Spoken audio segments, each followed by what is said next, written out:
Good evening and welcome to the October 16th meeting of the Richmond Common Council. Please stand for the Pledge of Allegiance, followed by a prayer by Councilor Engel. I pledge allegiance to the flag of the United States of America and to the republic for which it stands, one nation, under God, indivisible, with liberty and justice for all. If you would please join me for a moment of silent meditation.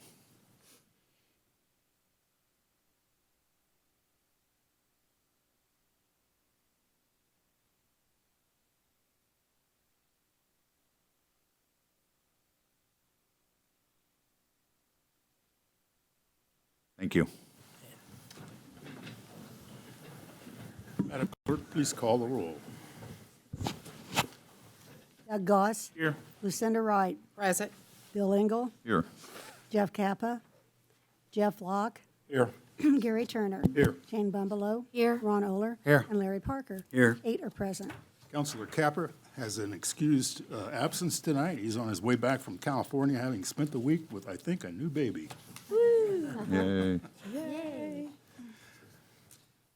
Our first order of business is to approve the minutes of October 2nd, 2023. Mr. President, Yes, sir. if there's no additions or corrections in the minutes of October 2nd, make a motion they be approved. Second. We have a motion and second to approve the minutes of October 2nd, 2023. All those in favor say aye. Aye. Opposed? Motion carries. We have presentations tonight, but they will be done in the context of considering Resolution 14/2023, so we will move on to that at this point, and I'll turn it over to the mayor to begin us. Thank you, Mr. President. I will begin with reciting for our viewing public the memo that was delivered to council members as it relates to this resolution, and then we'll begin our presentation. Members of council, presented for your approval is a resolution of support for the Wayne County Strategic Investment Plan, or SIP, for the Hoosier Enduring Legacy Program, or HELP as it is called. Wayne County's participation in OCRA's HELP represents a collaborative effort to redevelop the historic architecture and amenities of Wayne County, as well as create new ways residents and visitors can enjoy what our county has to offer. The cooperation engendered between Wayne County, the city of Richmond, and the towns of Cambridge City, Dublin, East Germantown, Economy, Milton, and Spring Grove will become the new standard that defines future endeavors. This strategic investment plan embodies the work of hundreds of Wayne County residents. It is a realistic representation of our collective desire to rebuild and reinvigorate our important heritage as we invest in a brighter future for our current and future residents and employers. Wayne County leadership authorized application for the HELP grant. The city of Richmond joined Wayne County, and all incorporated towns in Wayne County were invited to join the city and county in creating the HELP grant region. The city and county were joined by Cambridge City, Dublin, Economy, East Germantown, Milton, and Spring Grove. On behalf of the 8 communities that made up the HELP region, Jeff Plaster and Beth Fields from City of Richmond completed and applied for the HELP grant. The core team was formed during the application process. Members of the core team were selected based on their knowledge of the community and their interaction with all segments of the population. As local communities opted to participate and become a partner in the HELP grant process, their community was represented on the core team. 4 pathways were identified, which was the basis for the development of committees. Those pathway committees with chairs are identified as Strengthening Local Economies, Valerie Schaefer, President and EDC of Wayne County. Health and Wellness, Sherry Harlan, Community Outreach Manager of Reed Health. Quality of Place, Mary Walker, Executive Director, Wayne County Convention and Tourism Bureau. And Enhancing E-Connectivity, Acacia St. John, Program Director, Forward Wayne County. Attached, please find 2 exhibits that I've given to you. You actually have 3 now. A third was delivered by Mary Walker from Tourism. The first one is the very large 58-page entirety of the Strategic Investment Plan. That is going to house all of the projects. The Richmond-specific projects are on pages 21 to 31. So when we begin the project-specific presentation, those projects will begin on page 21 of the Strategic Investment Plan packet. You also have a large spreadsheet, which is a 2-page spreadsheet that shows a digest of the community's project list and funding commitments. And the third piece is another document that Mary Walker shared that will come up during her part of the presentation. Please feel free to ask any questions as the presentation continues. And to begin our presentation this evening, I want to welcome Commissioner Plasterer up to the podium, and he'll begin with a digest of how we got to this point, and then we'll dive into each individual project. Thank you. Good evening, Jeff. Hello, Mr. Saunders. I mean, Gary, Colonel Saunders. good to see you. Thank you for giving us a few minutes tonight to talk to you about the Hoosier Enduring Legacy Program. When we presented this same information to the county a month or so ago, it took about 2 hours. So we've got that same program here for you tonight, so settle in. Just kidding. In fact, as the mayor read, Make a good pastor. yeah, as the mayor read through that letter, I was thinking, wow, he just gave my presentation. I wrote that most of that letter that was part of the help information that we turned into Okra several months ago. So I'd forgotten that it was even a page in that plan. But I think the main thing that I want to convey to all of you tonight is that when we understood what help could do for us, and I think they chose the acronym very carefully for the enduring legacy portion of that, but also providing us as entities that may or may not know too much about federal government funding, and particularly the early iterations of the American Rescue Plan Act were had significant strings attached to them. You could only spend dollars on very limited things. And the original plan for help was to provide us with help, guidance, assistance, to make sure that we spent the dollars appropriately by U.S. Treasury standards, that the dollars we were spending fell into those categories that were allowable. Subsequent to that, the Congress and then the Treasury relaxed those rules so that we could all take what the federal government chose to call lost revenue, and we could take up to $10 million in lost revenue that essentially has very few strings. Local governments can spend that money on anything that a local government can legally do. So as we went into this process of speaking to the community about what they would like to see us invest in, we had that new information that we could spend these dollars on just about anything that we thought was necessary, we, the people of Wayne County. As we conducted those community engagement exercises, we had 260 or so people that participated in face-to-face meetings. We had 140 together for one of those 7 sessions, and there was significant give and take. People had very significant ideas about how those dollars should be spent. But as we found, they fell into a few categories that we were able to work with and put together this plan. So housing was a significant issue. Child care became a significant issue. Health of our community was a significant issue. So we were able to take the input from those 900 or so folks, either through surveys or face-to-face presentations, and put them into categories that would fit the 4 committees that we put together. And those areas of the committees were directed by Okra. Once we had that information, all the feedback from the communities, we worked with 4 universities, IU, Purdue, Ball State, and Ivy Tech. each one of them took one of those 4 areas and worked with the committee that worked in that area. They helped review plans, so it was not just these 900 or so people that gave us immediate input last winter, February, March, April. But they looked at the planning processes that had gone on over the last few years. So, for example, the city's strategic plan was reviewed, and elements were pulled out of that fit with what we were doing with HELP.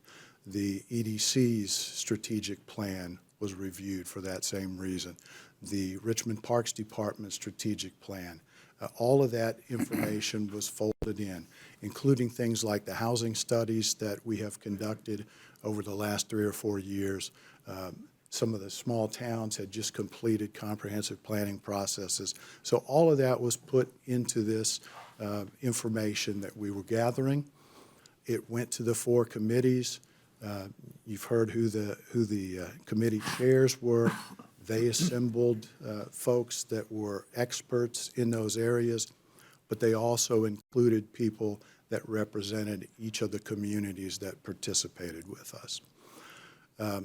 Those groups then identified and prioritized certain areas that they felt were the most relevant and that would move the county and the towns together, and the city, of course, in a positive direction.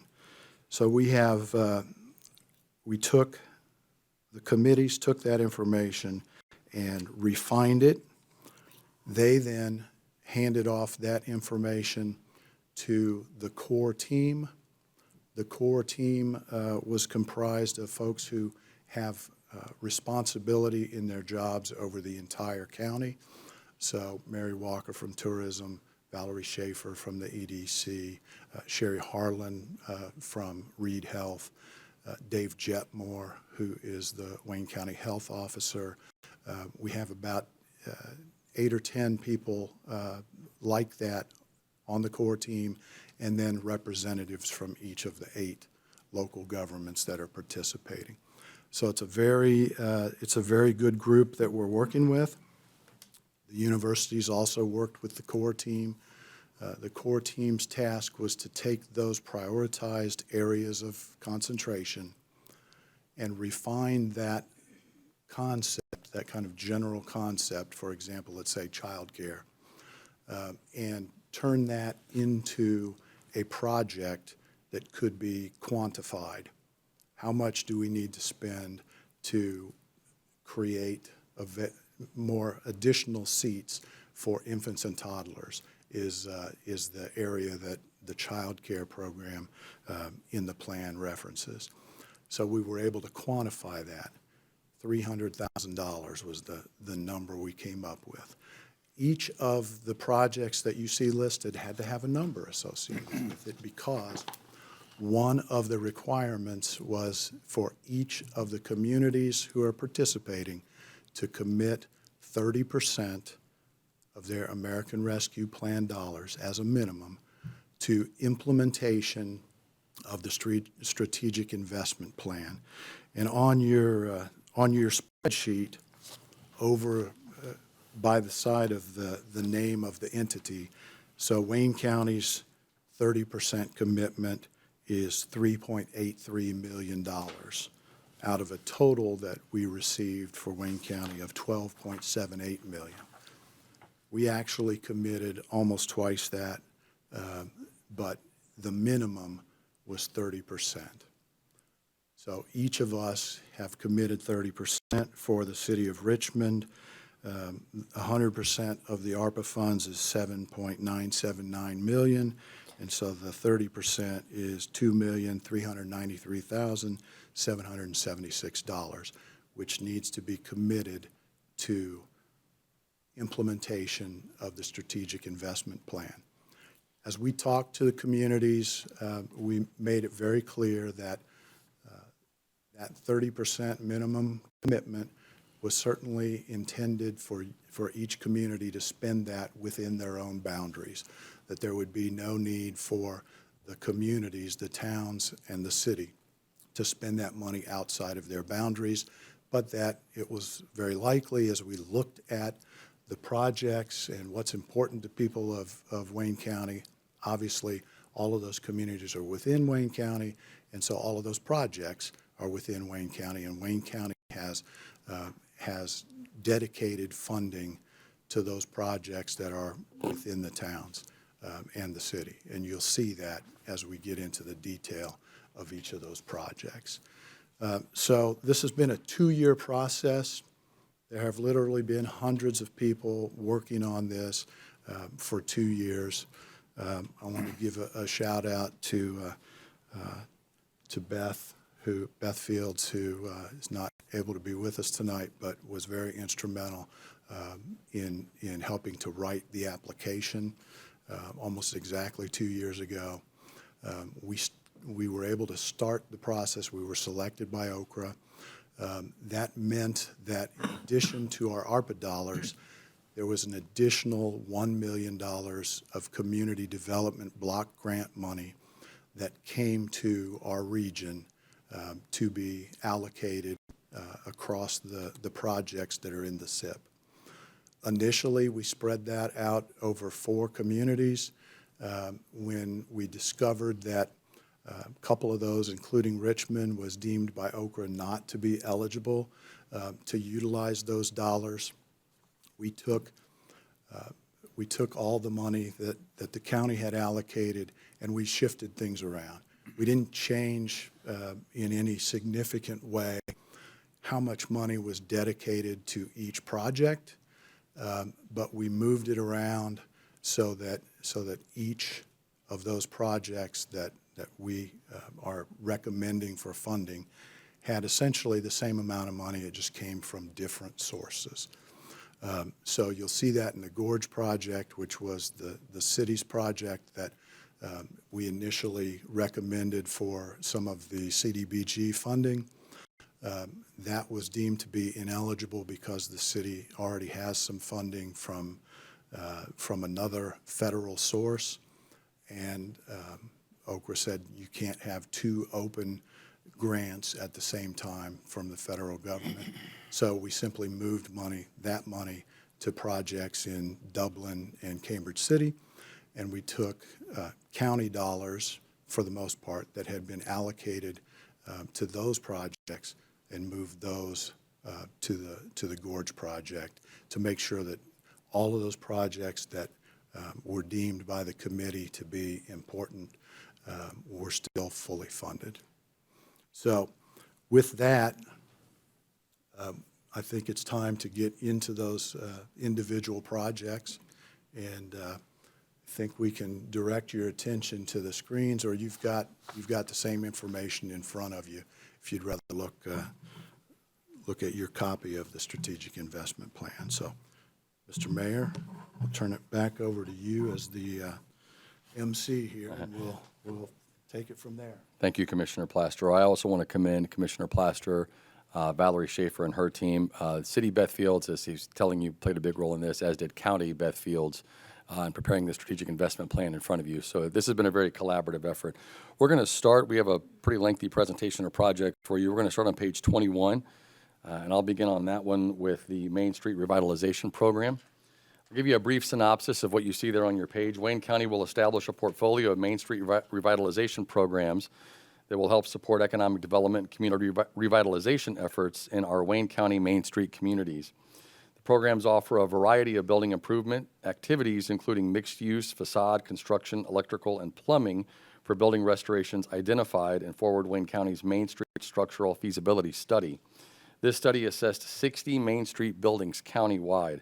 Some of the key goals that you'll pull out of that are encouraging and incentivizing upper story residential development throughout our main streets, provide opportunities for owners to participate in the revitalization of their properties to stimulate private investment, and to increase property values and increase the profile and density and patronization of Wayne County Main Street businesses and buildings.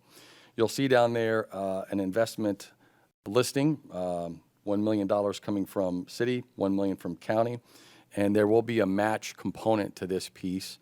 And so there will be an application process, a match component, and then the program will be executed as the projects happen once they're approved through the application process. You'll also find a timeline there on your strategic investment plan showing the finalization of the program details, the call for projects, when the work would begin, and when these projects would be completed. We're going to move through each one of these projects at about this pace because we have a lot to go through, but at the conclusion, if you have questions about these and want us to go back, we'll be able to do that. We're going to move to our next project, which is on page 22, and this one concerns animal welfare, and I'll ask Commissioner Plaster to come back to the podium. So animal welfare came up several times in our discussions, but there was not unanimity of thought about what needed to be done in that realm. And so the project that the core team proposed is that we hire a consultant and we have an expert come in, talk to everybody who's involved in this space, get their input, but also look at that with their expertise and give us a report on what the different agencies can do to improve the animal welfare system, what the city, what the county need to do that as well. So we are talking to the Wayne County Foundation as a kind of neutral party to work with a consultant to look at that process. Then the foundation can help arrange meetings with the key players in that space. And we should have a report in 2024 that we can then look at as local governments and decide what action may or may not be required. So that's the project that we're looking at there. And I would say, just very briefly, some of these projects that are joint between the county and the city, even though they're listed as in the case of what the mayor was talking about, downtown redevelopment, $1 million from the county, $1 million from the city. We're still working on the details of exactly how that would work. Obviously, the city's dollars would stay within the city of Richmond, but the county's dollars could well be used outside of the city of Richmond, and particularly in those other communities that have been working with us. So even the rules potentially of how that money is allocated, how it's spent, could be different. But in total, there's $2 million on downtown redevelopment in general. Thank you, Commissioner. We've had a lot of exciting development through our parks planning and Whitewater Gorge planning and activation plan, and I'd like to call Tourism Director Mary Walker and Park Superintendent Denise Retz. They're going to kind of present this jointly as we talk about Whitewater Gorge activation. Good evening. Good evening. As a reminder, using kind of the historical context and existing site conditions and really department data and input and community data and input, a conceptual activation master plan was developed for the entire property. And I believe this was sent to you over the budget session. And if you need it sent to you again, I'm happy to do that. This plan identifies a variety of short and long-term improvements to meet 4 real key guiding principles of maintain, enhance, program, and broaden, with the main objective to activate. Really, the main focus here is we want to bring people to the Gorge and to Richmond and Wayne County, and this activation plan calls out to do just this. And this project that we're talking here and this investment will also help with that quality of place. And just as a reminder, the Gorge has received from the Land and Water Conservation Fund, from the Indiana Department of Natural Resources and the National Park Service in the amount of $500,000, which was also matched by the Redevelopment Commission previously in the amount of $500,000. So we're already working on phase 1, right? So we're starting that pre-agreement costs. We've already started design and engineering at the present time, so we're working through that. And there's several projects that will be done in phase 1 that are very exciting, but that's kind of focused in the southern district. So the activation plan calls out the north central and the south districts, right? So we've kind of split them into 3 districts. And the north has 27 acres, the central 69 acres, and the south 50 acres. So the phase 1 really concentrates on that 50 acres in the South District. And then in Gorge, what we call 2.0, right, which a lot of these dollars that we're talking about today will be funding. It will be the Whitewater Overlook and Fishing Pier, the Test Road proposed launch site, and the Weir Dam launch site. So that will really help us to just catapult into bringing people to our area. So we're really excited about this, this phase here, and this will be phase 2.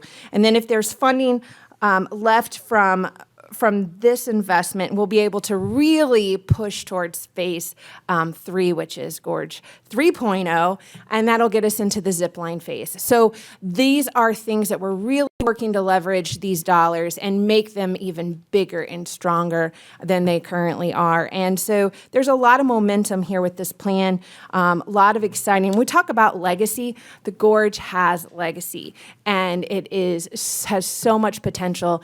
In 5 years, I think we're all going to look back and we're going to say, wow, imagine, this, what it was 5 years ago and what it is today. So very excited about this. And I know Mary's done some thorough data on what it can be tourism driven and quality of place driven, but really the county and you and the city here, it's just been wonderful, all of your support going forward with the Gorge, and tourism has been also very supportive. So Mary?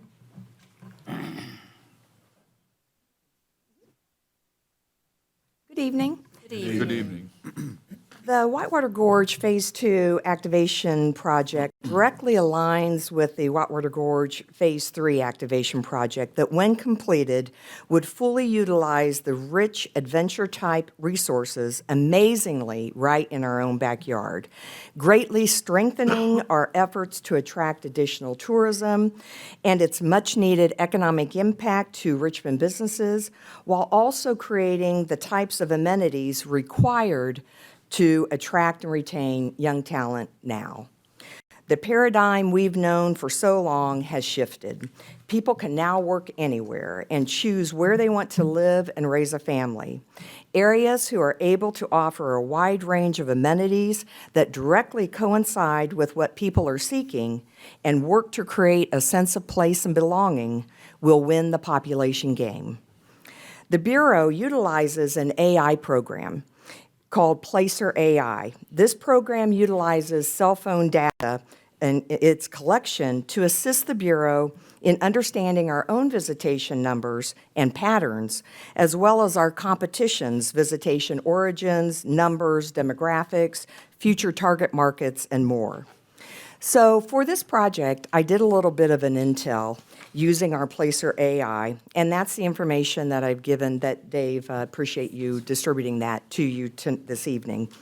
I looked at a couple of places. One is the kayak and canoeing, which is Morgan's Outdoor Adventure down in Brookville, and the other was looking at Phase 3 in terms of what ziplining can do. So I looked at the Red River Gorge zip line in Beattyville, Kentucky. Does anyone know where Beattyville, Kentucky is? Great, you win the prize. I didn't, so I looked it up. It's smack dab in the middle of nowhere. The population is 2,042.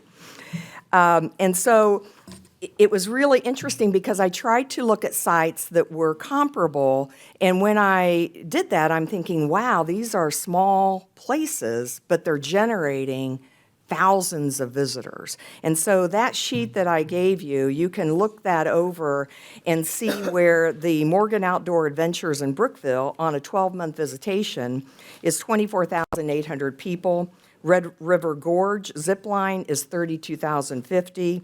The visitor origin states in the canoeing and kayaking is 26 states represented in terms of visitation and 38 states in Red River Gorge ziplining. The household users, all of these stats I found very interesting, so I hope you don't mind me taking a few moments just to share them with you and the audience.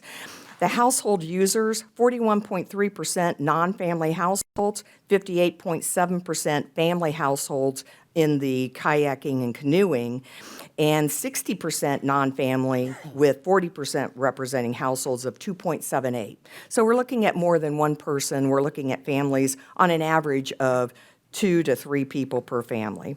The gender is predominantly female, although it's close, 50% male, 49%, and 53% male, 46% in the zip lining. Age, and this is where I think it's really important to kind of note. The age groups these are the top 3 age groups. So obviously all the other ages are represented, but these were the top 3. 0 to 17, 22%, 18 to 24, 15.2%, 25 to 34 age group is 14% in the canoeing and the kayaking.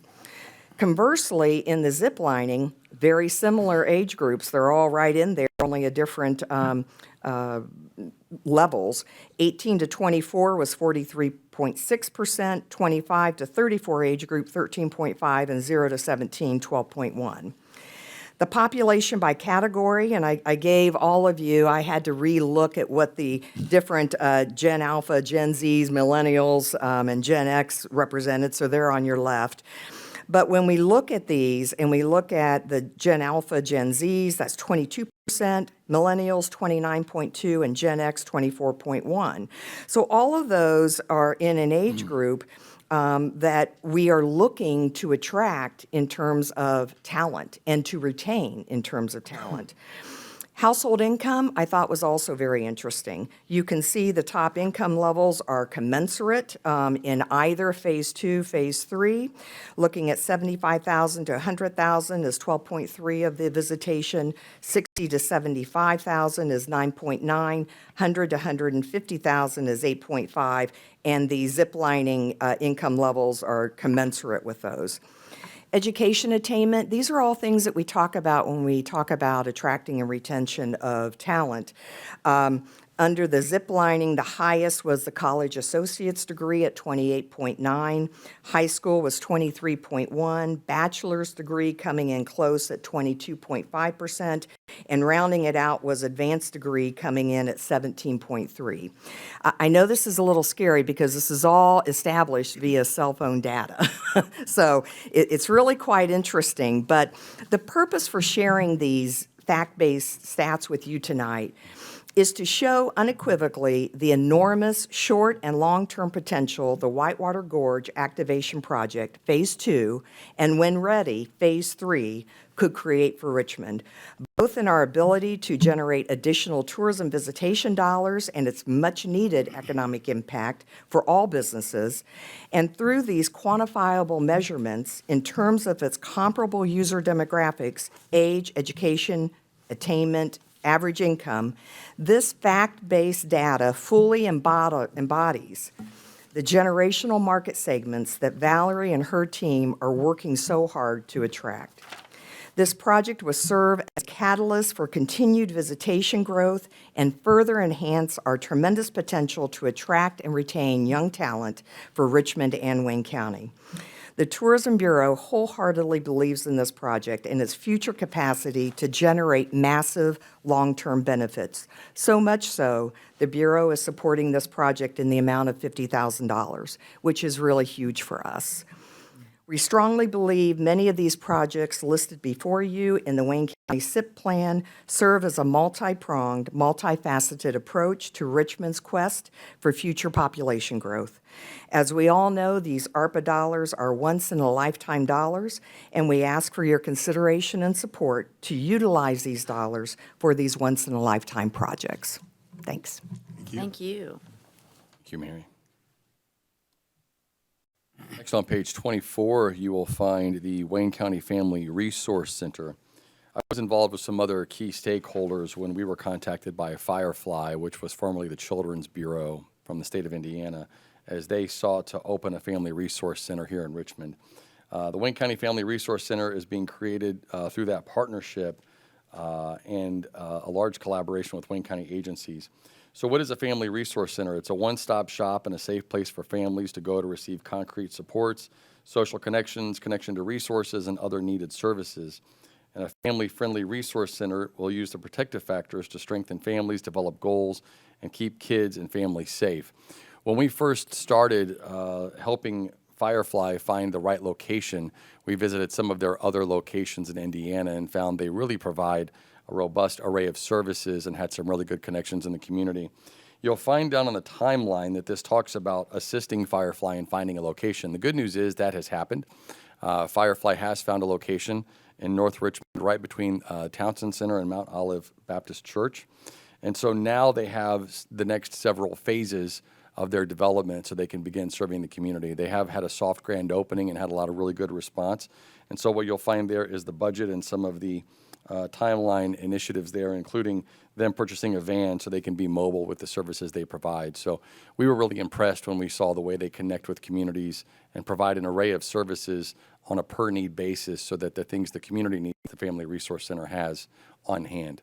So we were really impressed with their services.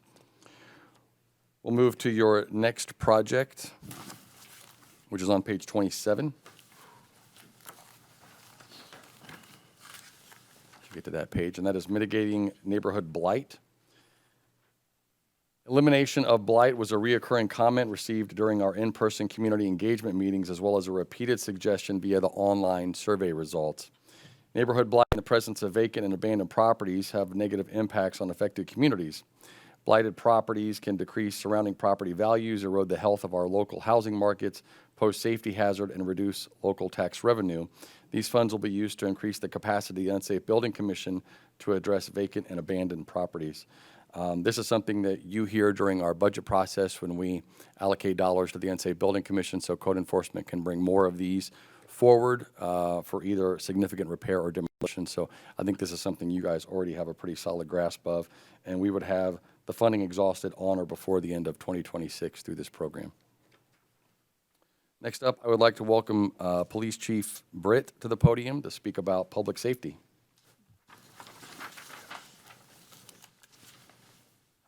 Good evening, councilors. Good evening. Thank you for the opportunity to speak on these very important subjects. Regarding the quality of place section of this funding proposal, part of this proposal involves the police department. The following is what the Richmond Police Department is requesting from this funding source. And the first item is titled as a rescue vehicle. More specifically, a Bearcat armored rescue vehicle. This vehicle is essential for officer safety with the challenging climate and dangerous times we live in. As council members, you have heard me speak about needing a Bearcat for many of the SWAT deployments that we respond to as the only SWAT team in this area of the state.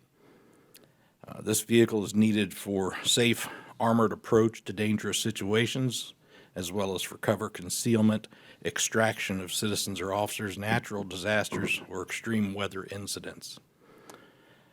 The Bearcat is not an armed vehicle. Rather, it's an armored vehicle. It is bullet resistant up to and including .50 caliber, and it is well suited to deliver first responders to dangerous environments. And these first responders include police officers, firefighters, medics, and crisis negotiators. I'd like to highlight this need by first making you aware that since 2014, which is as far back as I can go compiling statistics, the Richmond Police Department SWAT team has responded to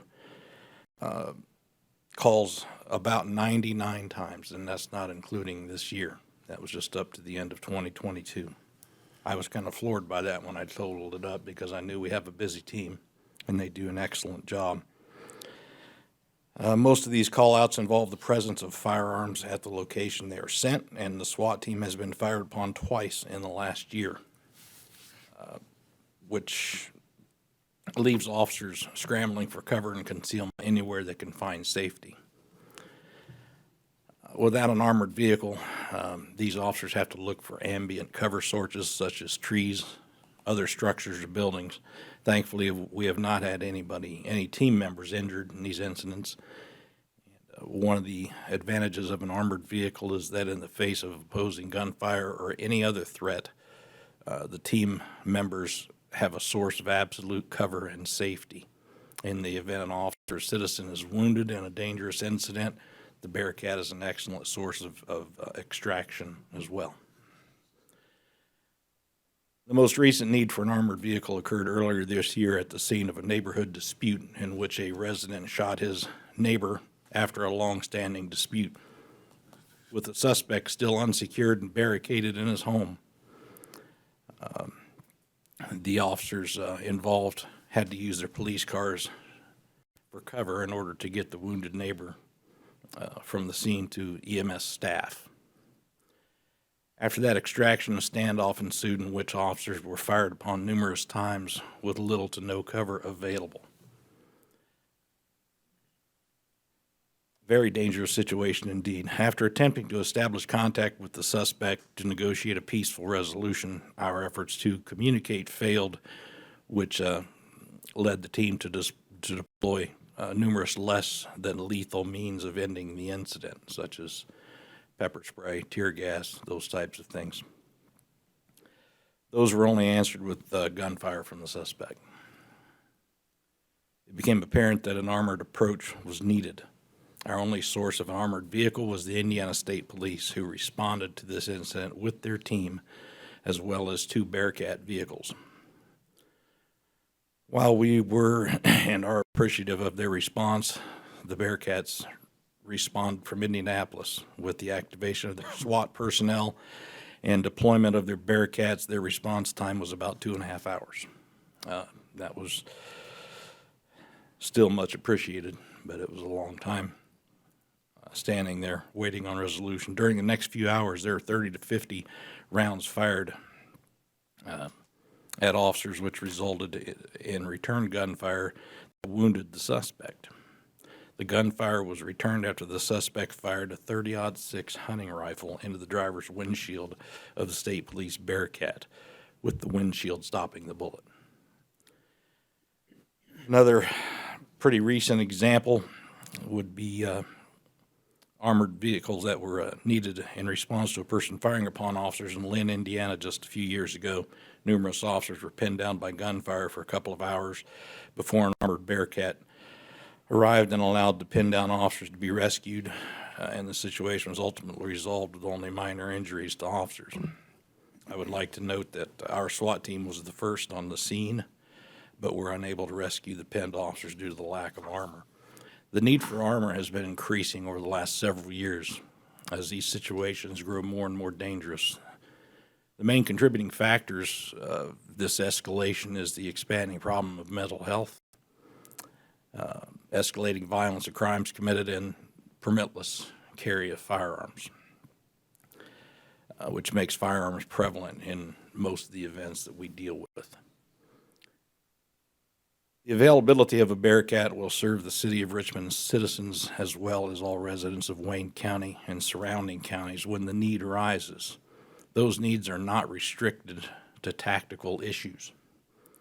A Bearcat can be utilized in the event of natural disasters, weather emergencies, and anytime first responders need safe deployment, such as hard-to-reach persons in need and civil disorder incidents. Bearcat is produced by Lenco Incorporated, and is the only source of armored high-mobility vehicle. The quoted price from Lenco is approximately $340,000 with a projected delivery of about 12 months after the order. This endeavor has been years in the making. You know, you've heard me speak about this numerous times in past years, and I'm glad to have the opportunity to present this. So funding for this vehicle has always been a barrier, and I would like to take this opportunity to request Richmond Common Council's consideration and approval of this rescue vehicle provision of the HELP funding to fill this void in emergency services equipment and to help ensure the safety of our responders. Wayne County Commissioners have approved this project as well, recognizing the benefit for the citizens of Wayne County as well. So I ask that let's take advantage of this opportunity and consider this expenditure. That'll complete my statement on the armored vehicle. If anybody has any questions, I'd be happy to answer those.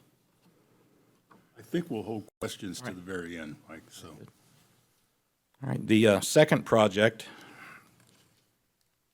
is personal body cameras and a software suite. This is something that's been a long time in the making, and another one where finances have been a barrier in the past. Yeah, more specifically known as body cams, several months ago, the police department began comparing and studying body cam vendors and products. We found that there are two industry leaders in this technology, Motorola and its WatchGuard product, and Axon Technologies. We had multiple meetings and presentations with both vendors. A request for quote was requested from both companies, and after it was determined what our agency required, the specific requirements of the product for 50 body cameras, along with personal mounting plates, cloud storage, spare cameras, online portal software to manage recordings, substantive warranties on the equipment, a 5-year contract with all software subscription fees included in the quote, and a midterm equipment refresh. Additionally, we requested that our 3 interview rooms in investigative services division be equipped with cameras and microphones linked with the same cloud storage and software management tools, and to be included with the quote. Quotes were received from both vendors in a timely fashion and are as follows. Axon quoted an amount of $386,000, and Motorola WatchGuard quoted $364,374. Both quotes included all specifications requested, and both were quality products. Put simply, Motorola WatchGuard was the most responsible and responsive quote, and included the following: of 50 body cameras, 5 extra body cameras as spares, unlimited cloud storage, a 5-year no-fault warranty, 2.5-year equipment refresh, which means midway through a 5-year contract, they would replace all of our equipment with the most recent or most modern devices. And they also included 50 spare batteries, which would be 2 batteries per camera, and online portal software. Regarding the interview room, there were 3 rooms total, 2 cameras per room, 1 microphone per room, automated transcription service, which was kind of surprising. We weren't expecting that, but that's quite a bonus. 10 terabytes of online storage, and online portal with user permission-based access. Additionally, we learned that the Wayne County Sheriff's Department had chosen WatchGuard also, and have set up an interface with the Wayne County Prosecutor's Office, which enables that office to have portal access to recordings, which are permission-based. This interface capability will be available with our system as well, thus limiting much duplication of efforts regarding evidentiary recordings. This will greatly boost agency interoperability. As previously mentioned, I requested the quote to include all 5 years of subscription fees to eliminate future budgeting stress. We know if it's electronic, it has a subscription fee every year, so the initial buy-in for WatchGuard, including the equipment in the first year service, is $128,798. And combined along with year 2, 3, 4, and 5, included at $58,894 per year for a total of $364,374. This will avoid us having to adjust budgets to come up with almost $60,000 every year. So the body cam project is necessary to bolster transparency of the police department. Although body cameras are not mandated in Indiana, we feel it is time to take advantage of this funding opportunity in order to be better equipped to effectively provide what the public and justice system demands. This will ultimately be used as a training aid for our officers as well. We have created a policy that will be added to the policy and procedure manual that this project is funded.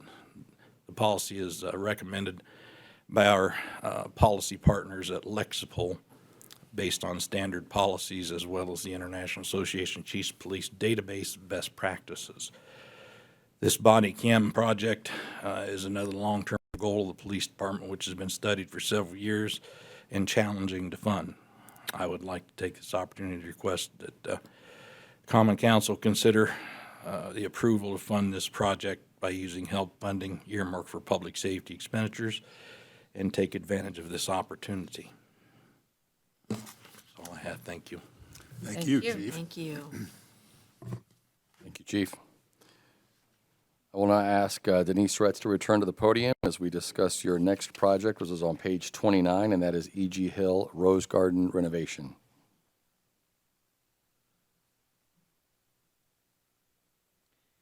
So I'm presenting the E.G. Hill Rose Garden project. With the improvements the All-American Rose Garden has been able to make over the years, it's really now the park's time to do our part. We maintain the area directly to the west of the All-American Rose Garden, and the Hill family and their legacy is really our number one priority. That's why the parks team has really been an advocate for this area, really preserving the history of our Rose City. Restoration of the E.G. Hill Fountain will be the first thing that we work to do, while focusing on the other areas of the garden throughout 2024 and 2025. The fountain it takes a lot of effort. We have a couple champions, I would like to call them, from our maintenance division that work very hard on that fountain to keep the water in there and to keep it clear. So there's a lot of restoration that it really needs to make sure that it is fully functional. The E.G. Hill section was dedicated in 1937. It is maintained solely by the Parks Department, and this historical garden is really in need of renovation. The expert team in the Park Floral and Landscaping Division really have a good, solid plan. And our 7 core goals of the project that are listed here in the SIP plan include restore the fountain comparable to its original state from 1937, when the fountain was dedicated in Edward Gurney Hill's name. And that actually looked totally different than it does today. It had a hand-carved limestone 6-foot, 6-inch bowl. And there were hand-carved birds, and they were all different, and they were nozzle water features. So we're looking for those and working with Indiana Limestone on that. We would like to rework the walkways to ensure ADA accessibility and crushed granite as they were when the garden was first dedicated. Want to replant roses that have outlived their prime and identify roses that would have been planted in the 1980s for replacements. Install drip irrigation and mulch all beds. Construct and install an arbor gate and fence that can also be closed for private events when necessary. And provide proper signage and labeling for the Hill legacy and also establish that. Remove 3 identified hazardous trees for both the gardens and also proper light for the rose growth. Thank you. Thank you. Good. Thank you, Denise. Next on page 30, you will find Townsend Townhomes. Townsend Townhomes will be a 50-unit affordable apartment development on the former Nicholson School site at the intersection of North 13th Street and North G Street here in Richmond. The funding for this project will mostly come from IHCDA through low-income housing tax credits. Ownership would be later determined as an agreement between the developer and the Richmond Housing Authority, who currently owns the vacant land of the site to be developed. This development aims to target individuals within our population struggling to take advantage of opportunities in our community due to many barriers in navigating through the opportunities. Many of these individuals face challenges in sustaining the cost of living, including rent, childcare, and transportation, while trying to pursue training and education. In addition, it will be a catalyst to future investment in the North Richmond neighborhood to encourage more individuals to live in the center city neighborhoods and improve the urban core. Redevelopment of the former Nicholson school site was a topic of interest during our community engagement process. It will also address the need for additional housing in our community, particularly for moderate income levels. This is a project we've been working on for quite some time that I think many of you have been involved with in some capacity.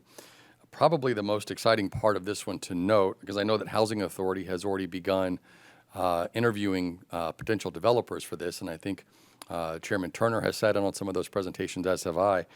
if you look at our investment in this program in relation to the developer investment, you'll find that, this is really just a catalyst for the larger project, as we're only a 0.3% investor in the overall project for this site and to bring this much-needed development to North Richmond. We'll move now to page 31, and I will invite Acacia St. John of the Wayne County Foundation to come up and talk about public Wi-Fi expansion in our parks. Hello, Council. Thank you. So the Richmond projects that we're including for public Wi-Fi expansion complement the ones that are happening in the smaller communities across the county. So in those 5 smaller communities, we're doing public Wi-Fi infrastructure in the county park or in their park systems. Some of those are as big as this room. But the need there is for access for residents and as well as just increasing the availability of internet services and options for our residents. So in Richmond specifically, we are looking at public Wi-Fi expansions. We had some really great conversations with the Housing Authority when we started discussing this program to see what their needs were. They already have public Wi-Fi in their common places in their locations across the city, and so we said, okay, that we don't need to do it there. We looked at, obviously there's public Wi-Fi already in Elstro Plaza. There is down at the Star Jeanette building, and then through Morrison Reese Public Library is your other authorized state of Indiana public Wi-Fi location. And so when we were looking at these locations, we said, if it's about gaining access for residents, it's about increasing the availability of these services. We contacted the Parks Department, which run all of obviously your parks here in Richmond, and then we also asked Parallax Systems to quote out really all the different locations. And so the Wayne County Foundation, I will say that we are, as you can see on the screen, it is fully funded by Wayne County Foundation. We had grant dollars to expand it in 3 locations. We chose 3 locations across the city of Richmond that really have low to moderate income levels for their residents. And so having this expansion in these areas would really supplement the services and things that are happening there. So we chose the South Trailhead for Test Road, which would also complement phase 1 of happening the gorge activation. So we did that one. We did the Mary Scott Park, which is on the west side, which obviously services where your community garden is, Dennis Middle School, et cetera. And then we also chose Star Park, which is also a low to moderate income level. So we're looking at how do we really increase it across the city, and how do we also supplement the other projects that are happening in Richmond to work and expand these services. And so these are the 3 projects. They are fully funded by the Wayne County Foundation.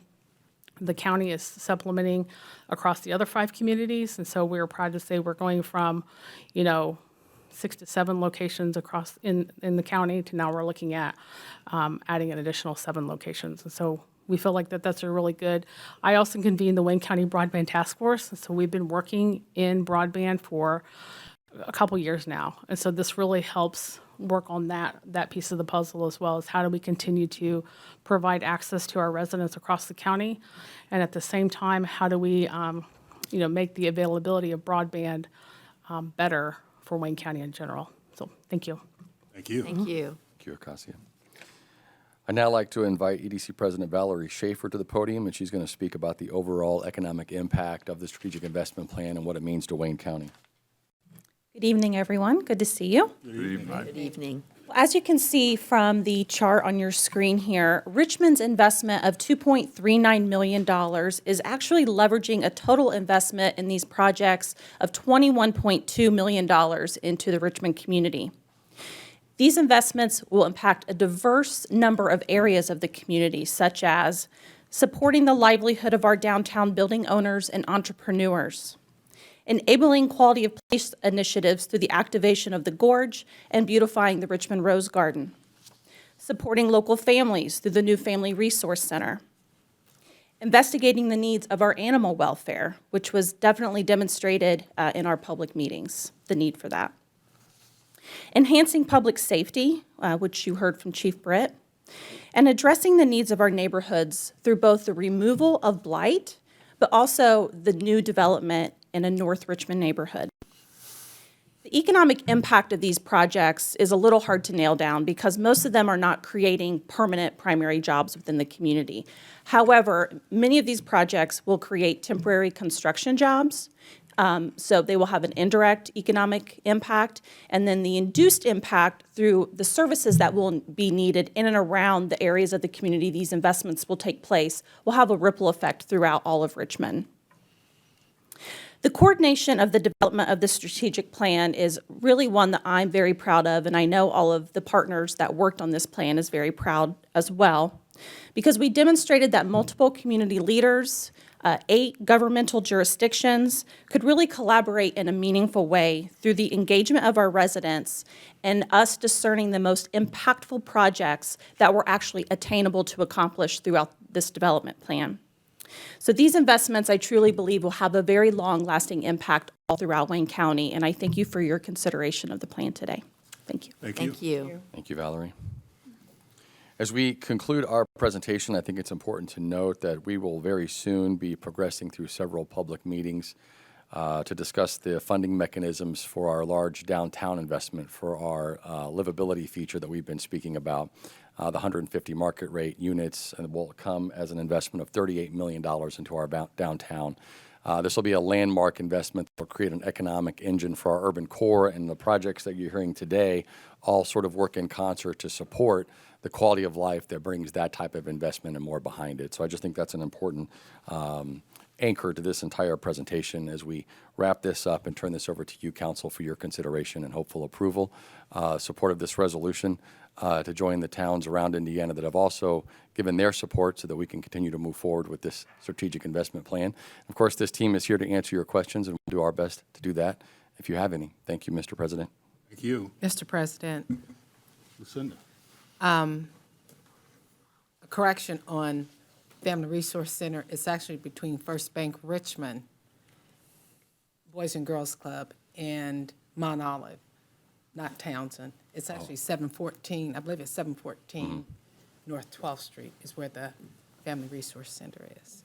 So just want to make that correction. Thank you. Questions? This has been a great presentation. I hope the public will access WCTV, or I hope they're watching it, one or the other, in order that they can become familiar with what we're considering tonight. And in that regard, what's the pleasure of council tonight? Mr. Vice President, before we move on, can I ask a question about, I don't know if it's getting too far down in the weeds, but when you talk about developing Main Street, the architecture, et cetera, is it strictly Main Street? Is that, if I have a building off Main Street, then I'm not going to be part of the revitalization? I think the goal in that particular program that's laid out is for the main streets throughout Wayne County, for those individuals that have those businesses and are trying to revitalize local ownership and residential on the second stories is the main goal is to stay on Main Street. Not to say it couldn't be expanded in the future, but we have to start somewhere in laying out the project so it doesn't get too big for us to manage. If that is successful and we're able to expand that, I'm sure we can investigate that in the future. Okay. I know I'll get that question. Sure. Yeah, thank you. Mr. President, Mr. Oler. my family and I participated in some of these public sections, and I think this is very well thought out, very well done. So I'll be happy to make a motion that we vote for this. Resolution number 14. Resolution number 14, 2023. Second. We have a motion and a second to approve this resolution tonight. Madam Clerk, please call the roll. Doug Goss, Aye. Lucinda Wright, Aye. Bill Engel, Aye. Jeff Locke, Aye. Gary Turner, Aye. Jane Bumblelow, Aye. Ron Oler, Aye. and Larry Parker. Aye. 8 are in favor. Resolution passes. Now, council, would you like to? Thank you. Would you all like to take a stretch? Yeah. Please. Yes, Let's, 10 minutes. Okay.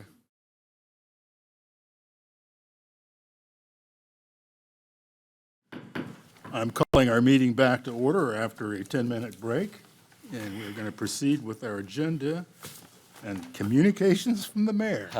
Thank you, Mr. Chairman. I will make this brief after such a lengthy presentation. First of all, we are in the initial phases of funding and assessment of needed easements around the Midwest Industrial Park in relation to the recent purchase of 360 acres. Our ultimate plan, as I know you are all aware, is to provide high-density discharge to what will be a shovel-ready site. So you're just going to be hearing more soon about funding the needed assessment as we take this large project in small pieces and want to keep you abreast of it as we move forward. Jumping into our community calendar, probably the number one reason for phone calls and emails to my office right now are about trick or treat. Trick or treat time is just around the corner. It'll be Saturday, October 28th from 6 to 8:30 p.m. I want to remind our residents about that and remind everybody to please drive slow and be careful at that time. Lots of excited kids in their masks and costumes all over the city. Again, trick or treat for the city Saturday, October 28th, 6 to 8:30. There's a big list of city-led trick-or-treat and Halloween activities at our website. Just go to richmondindiana.gov and click on trick-or-treat times, and you'll find a whole list of activities. So I'll keep my comments short and conclude them there, Mr. Chairman. Thank you. Any questions for the mayor? Hearing none, we'll move on. We have minutes from September 21st and September 28th of the Board of Works meetings. Any corrections, questions, concerns there? We will not have a report from a department head tonight, and we have no miscellaneous business, so we'll go on to ordinances on first reading. Mr. President, Mr. Goss. I move that we suspend the rules and read ordinance 45, 2023 by title only. Second. We have a motion and a second to read ordinance 45, 2023 by title only. All those in favor say aye. Aye. Aye. Opposed? Motion carries. Ordinance number 45, 2023, an appropriation ordinance amending the 2023 budget. Good evening. Good Good evening. evening. Emily Palmer, City Controller. Ordinance 45, 2023 is an additional appropriation ordinance or allocating the dollars that represent the city's commitment to the Hoosier Enduring Legacy Program projects that were presented to you this evening in Resolution 14, 2023, that is approving this strategic investment plan. The total amount of this appropriation is $2,393,776. They're broken down between public safety, downtown revitalization, and then contractual services to allocate to the other projects that you heard this evening. I'm happy to answer any questions that you may have about this ordinance. Any questions for Emily? Hearing none, I will assign this ordinance to the Finance Committee for deliberation. Mr. President, if I may. If I may, as a reminder, Emily, when we meet on the 6th, can you bring the latest balance figures, reconciled financial reports and balance sheet? Yes, When we- I am working Finance on Committee. wrapping up financial statements actually as we speak. Awesome, thank you. Thank you.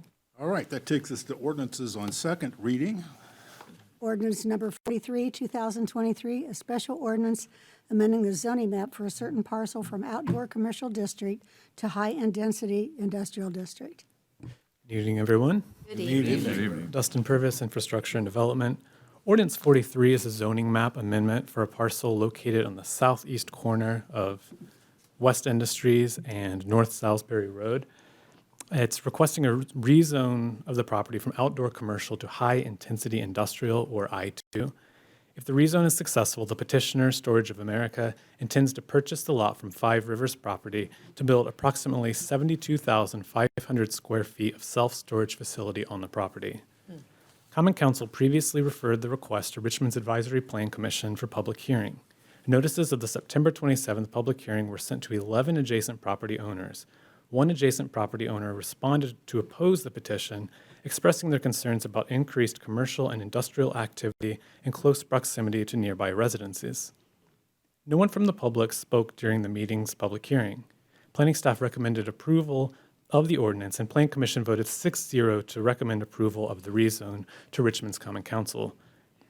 The Plan Commission's recommendation came with an additional suggestion, however, that the property be rezoned to low to moderate intensity industrial, or I1, rather than high intensity industrial, which is I2.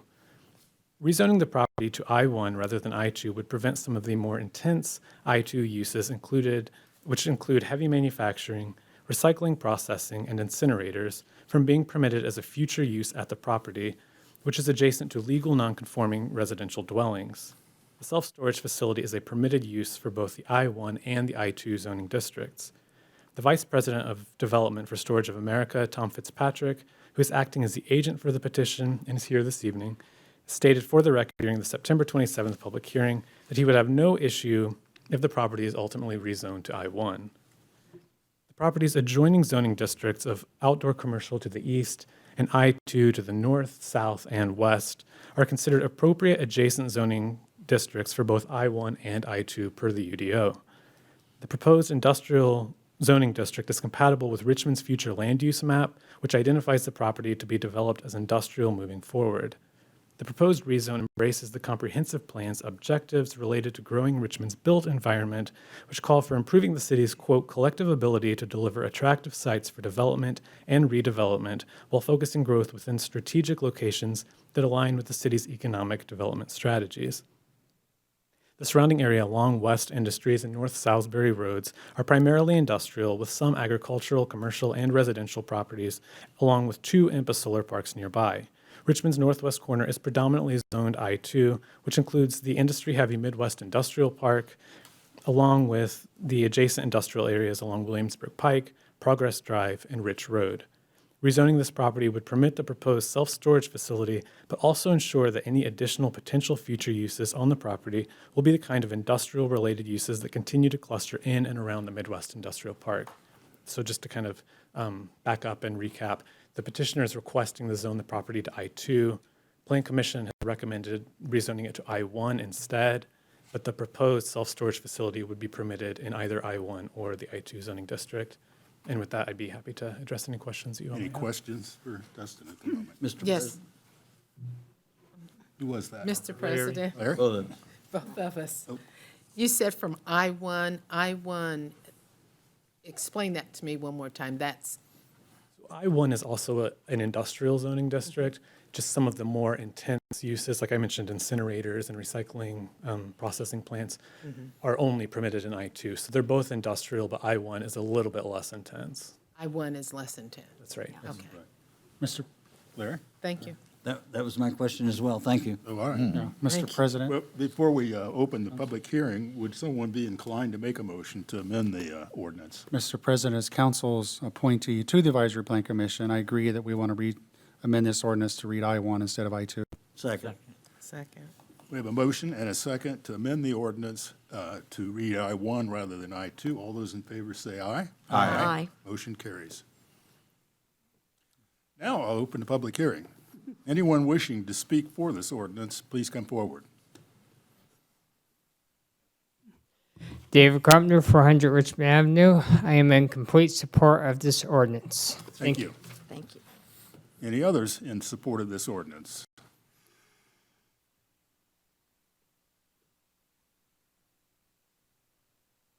Thank you, Dustin, and thank you for the introduction. My name is Tom Fitzpatrick with Storage of America. Good evening. Good evening. And I have offices in Indianapolis, also in Anderson, and in Michigan. So this would be about our 41st facility in and around the Midwest. We've grown exponentially in the last few years, even through the COVID crisis that was happening. And we just bring a very nice, clean, and organized product to the market for storage. And we've added also conditions against the residential homes that are in the area, some additional brick facade work and some landscaping there to screen the facility. Plus, there's a security fence there. It's a decorative security fence, wrought iron looking 6-foot fence for security purposes. Our facilities are all interior cameras for security as well. We have a kiosk on site to assist people in their rentals of a site, and or of a unit. I'm sorry, and the lights are internal, only the minimum, and we do not have any lights going over the property lines and things of that nature. So it's just quiet, but it's a needed. We've checked the markets, and the Richmond area has indicated a market for several years, as before the Planning Commission a couple years ago on the old Palladium building right downtown here, but we were denied. So we are back, and we would like to use this site for storage. We would appreciate your vote. Well, thank you. Anyone wishing to speak against this ordinance? I'll close the hearing. Move for engrossment. Second. We have a motion and a second to engross. All those in favor say aye. Aye. Move. Call the Call the question. Second. Madam Clerk, please call the roll.